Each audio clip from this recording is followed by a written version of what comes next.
Semifinálový dvojzápas Ligy majstrov medzi mníchovským Bayernom a barcelonským FC bol mnohými odborníkmi označený za predčasné finále.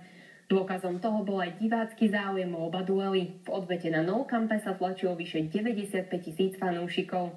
Nechýbala medzi nimi ani početná skupinka nadšencov zo Slovenska a štáb televízie Digisport.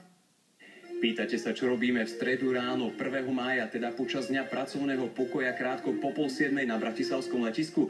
Nemajte obavy, netrpíme nespavosťou ani prehnanou pracovitosťou. Máme pred sebou jasný cieľ. Chystáme sa do Barcelony na slávny Nou Camp na odvetu semifinále Ligy majstrov medzi domácimi Blaugranas a mníchovským Bayernom. No a na tento svetostánok putuje aj početná skupina slovenských fanúšikov.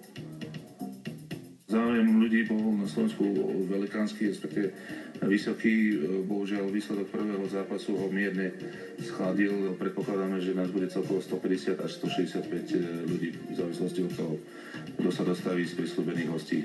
Tým jedna skupina fanúšikov stojacich po mojej lavici plánovala tento výlet už dlhší čas. Keď mi to pán brat oznámil. Ak si dobre pamätám, 2 dní pred prvým semifinále. Pomôže táto tajná zbraň v Barcelone počas dnešného dňa? Tak to uvidíme dneska po zápase. Myslím, že áno. Zázraky sa dejú, prečo by sa nemohli, ale bude to ťažké, ale veríme. Barcelona sa postará o zázrak a nebude nemecké finále. Ďalšia partia sa rozhodla len pred niekoľkými hodinami. Viac menej predčerom, bolo to také na poslednú chvíľu a teším sa vlastne do Barcelony. Slnečné počasie, Barcelona ma vždy láka pekne a veríme ešte ten zrad, že na víťazstvo, že tam môže ešte prekvapiť. Ja som sa rozhodol na poslednú chvíľu, ja si to nemôžem nechať uvídať, ten obrad 4-0 a predĺženie a v ňom víťazný gól, tak pritom ja musím byť. Ako ste vycítili, na palube lietadla mali prevahu fanúšikovia Blaugranas. Mníchovskému Bayernu držali palce iba 7 odvážujúci. V otázke postupu to Slováci odhadovali 50-50. Kým v lietadle bola probarcelonská atmosféra, v uliciach katalánskej metropoly bolo počas rozhodujúceho dňa počuť najmä fanúšikov Bavorov. Okrem neslušných pokrikov dopriali Slovákom aj neslušné myšlienky.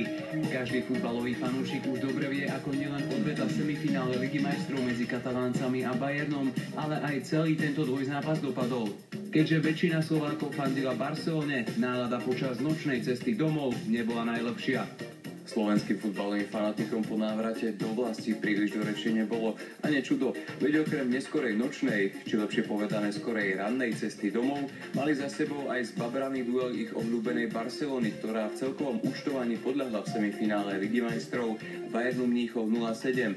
Vo finále vo Wembley si tu tak rozdajú dva nemecké týmy, Bayern Mníchov a Borussia Dortmund. Z Bratislavy Matúš Lukáč, televízia Digisport.